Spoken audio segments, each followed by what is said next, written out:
Hi everyone, Cindy Kubica here, and Gary and I are getting ready to go out on a motorcycle ride. You know, this is one of the things that we decided to learn to do together. Well, he's known for many years. I'm a new rider, but I did it because I want us to have something to do together, and that keeps our relationship strong. Now, I wish that our first guest on our series that we have coming up, which is Spiritual Expansion and Contraction, our first guest is Alison Armstrong, and I wish so much that we had her in the first part of our marriage, because let me tell you, it was rough going. And Gary and I, we communicate completely differently. We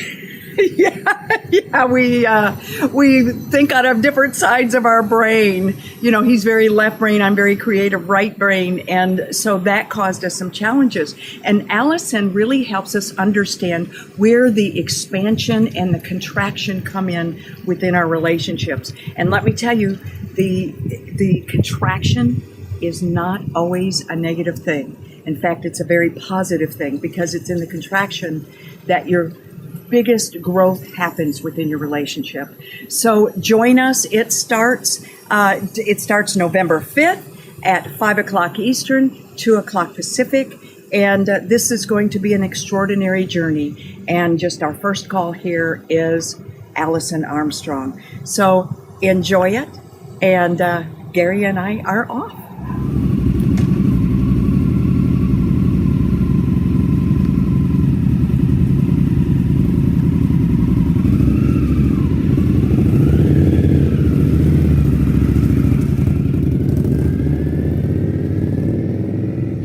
We come into any kind of new relationship, whether it's romantic or work-related or even the birth of a child, right? Mm-hmm.